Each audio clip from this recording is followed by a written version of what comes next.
सफ़ेद बालों को छुपाने के लिए कभी डाई तो कभी कलर का इस्तेमाल हम करते हैं। पर पुराने समय में जब डाई नहीं होती थी तो लोग अपने बालों को काला रखने के लिए हिना यानी कि मेहंदी, आंवला या शिकाकाई के मिश्रण का इस्तेमाल करते थे। और भी कुछ आयुर्वेदिक तरीके उपयोग में लाए जाते थे।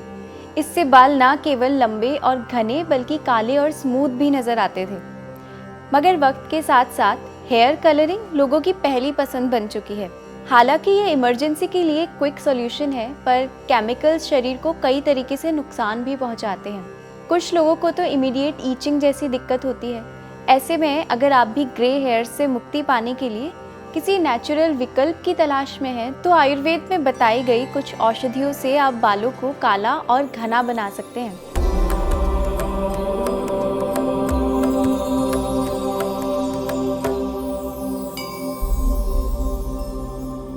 दरअसल 35 की उम्र के बाद अक्सर हेयर फॉलिकल्स में कम होने वाले नेचुरल पिगमेंट सफ़ेद बालों को बढ़ाने लगते हैं। ऐसे में कुछ आसान उपाय इस समस्या को हल कर सकते हैं। इससे न केवल बालों की जड़ों को मजबूती मिलती है, बल्कि विटामिन और मिनरल की कमी को भी पूरा किया जा सकता है। सबसे पहला उपाय है आंवला। आंवला में विटामिन सी और एंटीऑक्सीडेंट्स की भरपूर मात्रा है। आंवला में मौजूद मिनरल्स और पॉलीफेनॉल्स की मदद से प्राकृतिक बालों के रंग को बनाए रखने और बालों की ग्रोथ को बढ़ावा देने में मदद मिलती है।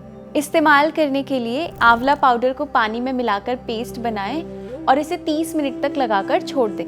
इसके अलावा आंवला को भिगोकर रखें और उसके पानी से भी आप बाल धो सकते हैं। इससे भी बालों को स्मूथ और कंडीशन रखने में फ़ायदा मिलेगा। साथ ही आपको आंवला का इंटेक भी बढ़ाना है, तो आप मुरब्बा, आंवला कैंडीज या पाउडर रोज 1 से 2 ग्राम की मात्रा में लीजिए। दूसरा उपाय है भृंगराज। भृंगराज को केशराज के रूप में जाना जाता है, यानी कि बालों का राजा, किंग ऑफ हेयर। भृंगराज प्राकृतिक बालों के रंग को बढ़ावा देने और समय से पहले सफ़ेद होने से रोकने में मदद करता है। ये बालों की जड़ों को भी मजबूत बनाता है और ग्रोथ इम्प्रूव करता है। इस्तेमाल करने के लिए नियमित रूप से स्कैल्प पर भृंगराज तेल आप लगा सकते हैं। मार्केट में आपको बहुत सी अच्छी आयुर्वेदिक फार्मा या अलग अलग ब्रांड्स के भृंगराज तेल मिल जाएंगे। इसके अलावा बालों की ग्रोथ और कालेपन को बढ़ाने के लिए दही या नारियल के तेल में भृंगराज पाउडर को मिलाकर आप हेयर पैक तैयार कर सकते हैं।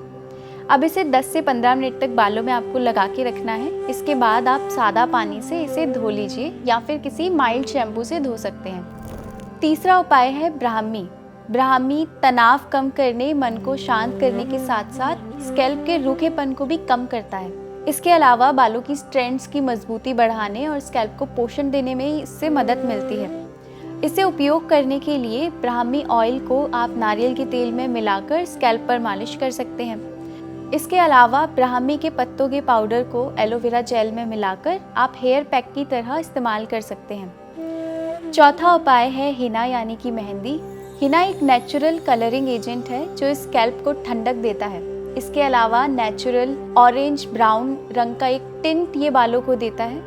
इसकी मदद से बिना किसी हानिकारक रसायनों का इस्तेमाल किए बगैर ब्राउन हेयर को कवर करने में सहायता करता है। इसे इस्तेमाल करने के लिए आप 4 चम्मच हिना पाउडर में 1 चम्मच भृंगराज और पानी मिलाकर इसे लोहे की कढ़ाई में ओवरनाइट रखिए कि इसका एक थिक पेस्ट बन जाए। इसे ब्रश की मदद से बालों की जड़ों के बीच में आप लगाएं और धोने से पहले कुछ घंटों के लिए इसे छोड़ दें। पर ये बालों को ड्राई कर सकता है, इसलिए इसमें आप एलोवेरा जेल 1 चम्मच या 1 चम्मच दही और नारियल तेल भी आप इसमें मिला सकते हैं। 5वां उपाय है मेथी। मेथी से बालों की स्मूथनेस बढ़ती है।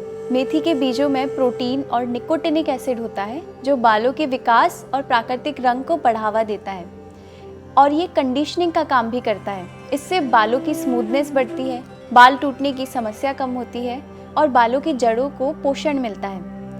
इस्तेमाल करने के लिए मेथी के बीजों को आप रात भर भिगोएं और उन्हें पीस करके एक पेस्ट बना लीजिए। इस पेस्ट को स्कैल्प और बालों पर आप लगाएं। अगर ये जानकारी आपको अच्छी लगी है तो वीडियो शेयर करें और हमें कमेंट करके बताइए कि आप इनमें से किस उपाय को सबसे पहले अपनाना चाहेंगे।